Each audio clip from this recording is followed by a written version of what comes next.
there everyone, I'm Kelly Hyde-Brader and this is Lenawee.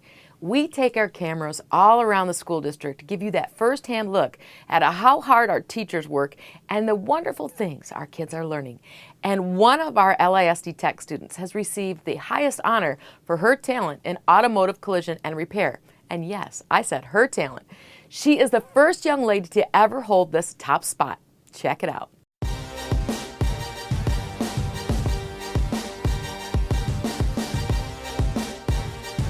To be the first female in Michigan to get states for collision repair, it's amazing. My hands drop to my knees, my jaw goes through the floor. It hit me like a wall. Oh my God, I just won this. I am the first female to win this. This is not happening. Started getting tears in my eyes. It was a moment of disbelief. It was my goal, at least get to states, at least get there. I have put so much work and effort into this. I came after school. My spring break I was here, the tech center spring break I was here to just get first place and have that my name in the history book. It's amazing. It feels good. First female in the history of the competition to actually win the state championship. Over 20 years and it's the first time it's ever occurred, so it's a great accomplishment. She's a standout student, probably the first one here usually and one of the last ones to leave every day. She puts, endless hours of practice in and time in here, and it really paid off for her. I've got a little recipe, and she took that recipe and she put the hours in, and she ultimately won. If you do want to come into this class, you got to put your best foot forward. As soon as you get in here, you change into your shop shirt, your pants, safety glasses, you get right to work. I have thanked Thum over and over for putting in the extra hours, for pointing out the little tiniest things that I've done wrong, just so I don't make the same mistake. If it wasn't for all of that, I would not be sitting here right now.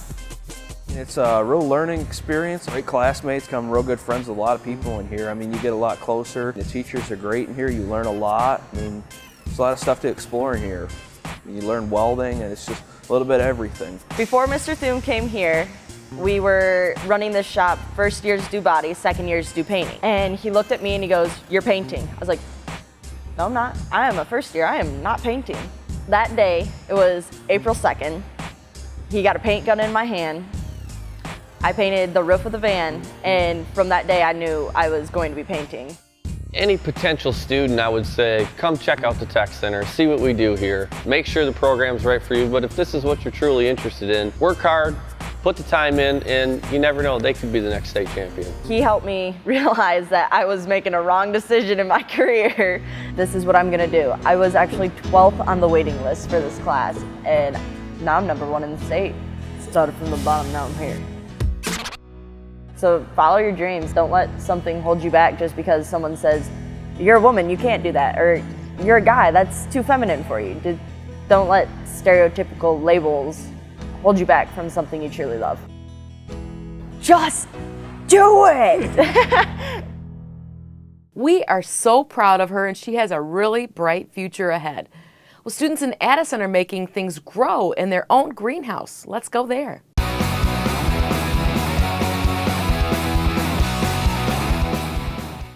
So several years ago, we were going through our curriculum, kind of evaluating where we're at, and we noticed we had a hole in our curriculum. We didn't teach any of the plant sciences. There was no botany involved, so kind of started constructing the idea of having a greenhouse and how we could use it, how we get the kids out here using it.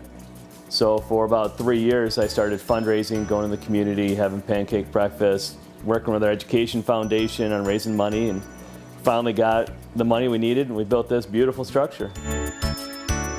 So this is, I kind of call it kind of a playground for our botany class. And everything in here the students have done. So we have aquaponics system where we have tilapia growing, and then that water is used to fertilize the plants in our aquaponics system. We wanted to incorporate some renewable energy, so we have solar panels that are collecting energy for us.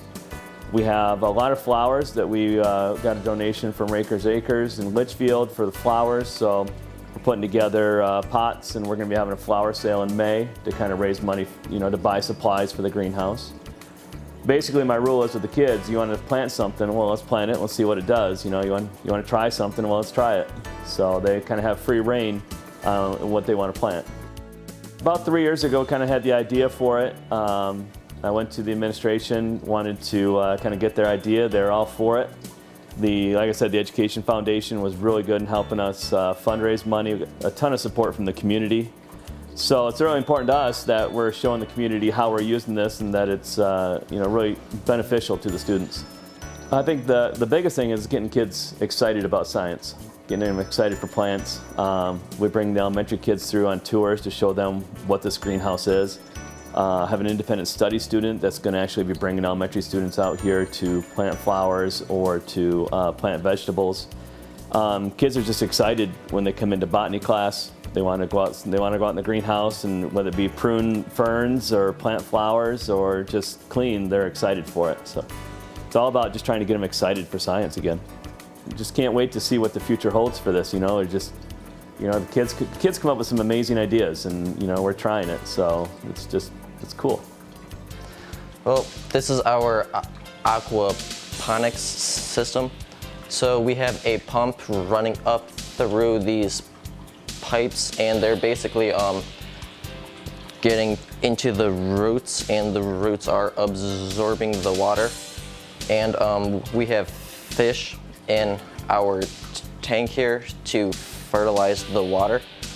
So as it's coming up, it's replenishing nutrients into the plant. And so we're out here, it's hands-on. We plant things, and we can actually eat some of the vegetables that we grow. These are the flowers that we got for the flower sale, and we're not going to sell all of these flowers. We're going to go back up to Rakers Acres, and we're going to get some more flowers.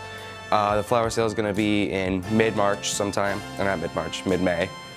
And yeah, we just got all sorts of flowers, and we're just trying our best to pot them at the moment. Well, the experience out in the greenhouse, it's been a really interesting experience. It's been great to learn about all the practical applications of plants. And it's been a really fun experience, and it's a really big change from the day-to-day kind of classes that I've been going through. And to come out here close to every day and to be able to come out here and just experience this, it's really great.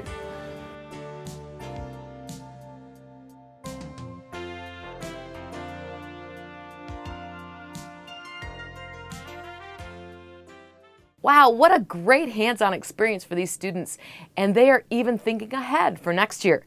Coming up next, we don't always love the cold weather, but when we have to protect our skin, that needs to happen in those winter times. Our school nurse, Mary Markle, has some tips to remember right after this. There's just one place where students are students first, and athletics are played with purpose and perspective. That place is your local high school.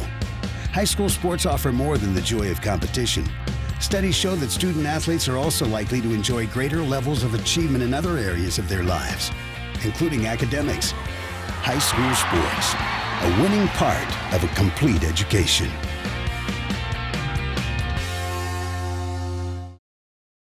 If you want to be a parent, it doesn't matter how you play or even what you wear.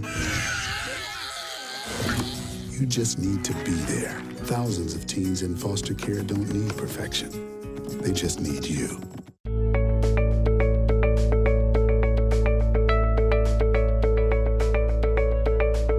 Welcome back. Bitter cold wind can really take a toll on your skin. Our LASD school nurse, Mary Markle, has some tips for you.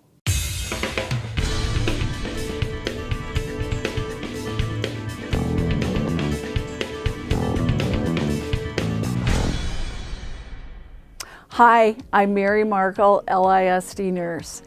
Winter months often bring in cold, harsh changes for skin and hair, but a few good habits can alleviate dryness as well as the discomfort of itchy skin. First, take short, warm showers. Long, hot showers may feel good, but they can pull moisture from the skin and dry you out even more.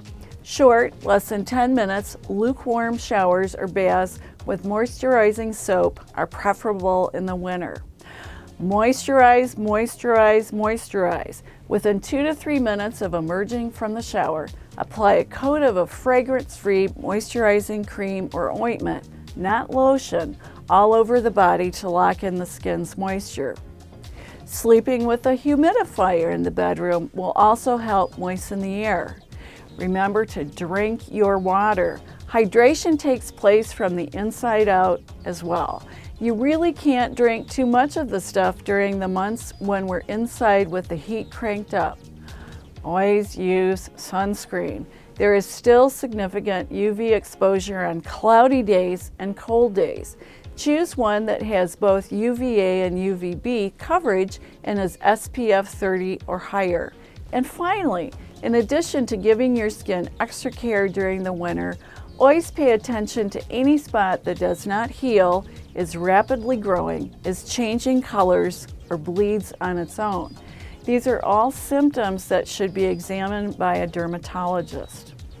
I'm Mary Markle. Be well. If you'd like to contact her, just email her at mary.markle@lisd.us, or you can give her a call at 517-265-1689. When we come back, we will peek in on some of our new four-legged members of the LISD family at the Center for Sustainable Futures campus. It's very, moving. Go for a mouthful, go for the fun. Come on, go for cake. Cakes for everyone. Just one snack is what it takes. And it's go for cakes. Open wide, stuff your face. There's always room for more Gopher cakes. Empty the box, then reload. Eat those Gopher cakes till you explode. Exercised lately? Till you explode. Don't let E. coli mosh with your food. An estimated 3,000 Americans die from a foodborne illness each year. So always separate raw meat from vegetables. Keep your family safe at foodsafety.gov.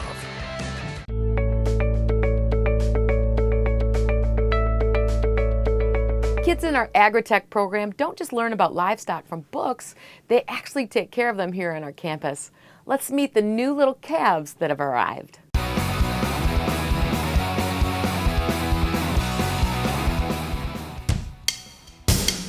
Hello, I'm Keely Pate from the LISD Tech Center here at the Agritech class out at CSF, and today we are taking care of our baby calves.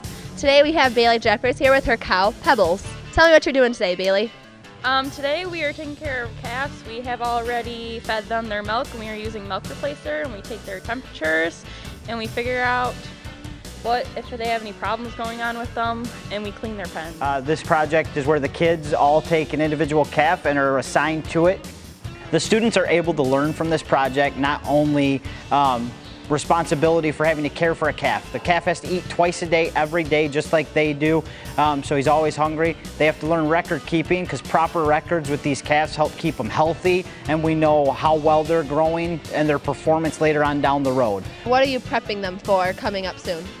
We are using the calves to show at the Lenawee County Fair. Then they get to sell these calves at the fair and help afford to do another project next year. So Bailey, how long does it take for these cows to become mature? It takes about a year before the cows are mature. However, when we take them to fair, they'll be only about 6 months old, so they're not quite mature yet. Through this dairy feeder project, we got these calves at a day to 5 days old. We raise them up through milk replacer, transition them onto solid feed. They go out from these individual calf pens you see down here into group pens. From the group pens is where they will be finished up, raised out to their finishing weight, and be sent on to a processor. We're very lucky to have a lot of very responsible students working on this project this year that we can count on to get all of the work done and are there at the drop of a hat anytime that the calves need anything. What have you learned from this project? I learned how to take responsibility on my calf because his life depends on my responsibility. Thank you, and I'm Keely Pate from the LISD Tech Center Agritech class at the CSF, and you're catching it in the classroom.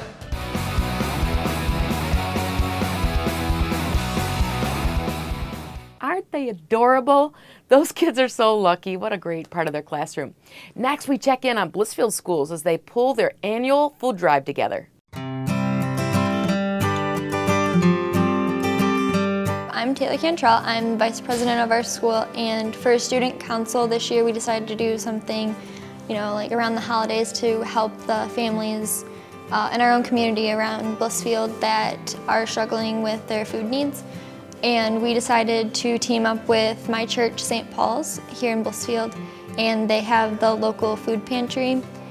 And we have done a VIP kind of competition where the things that were most needed in the food pantry right now, we had as double points, and all the other food items that they also still need are 1 point. And it's a VIP competition where the VIP per capita, who has the most, they get some kind of reward. But the most important part of it was to see how many canned goods we could get for the food pantry, because they have so many more families that need food right now, especially while it's getting colder outside. And we have several hundred right now, and we haven't even tallied up the ones that we've gotten today. Yeah, it's been great. We've had several students come in with like big, just giant boxes of food that they've bought. Lots of teachers. We had a teacher bring in like 200 points worth of food this morning. We've had a lot of people that were very supportive. I think it's just really important that we recognize the fact that people in our own town and even in our own school are not as fortunate as others, and it's important that we give back and we help in any way that we can. They are helping so many people. Coming up next, let's hear the beautiful jazz music, and it's coming from Britton Deerfield Schools. Hi, I'm Mike Rowe. 14 years ago, my mom was diagnosed with breast cancer. Well, this year she celebrated her 50th wedding anniversary. Is that why you've taken off your jeans? No, I've taken off my jeans to prove the link between jeans and the fight against breast cancer. Oh, that's interesting. Do I have to take off my jeans? No, nobody has to take off their jeans, Mom, but everybody has to go to denimday.com right now. I'll explain everything, dress code optional. Apparently. 1 in 8 women will be diagnosed with breast cancer. Learn more at denimday.com.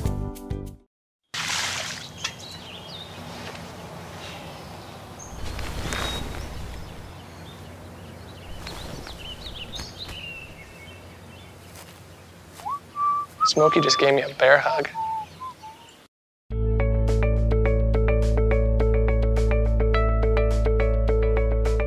Music students at Britton Deerfield Schools get to participate in a special club in their school, and it's a jazz band, and they're really getting into the blues. Watch, and most importantly, listen.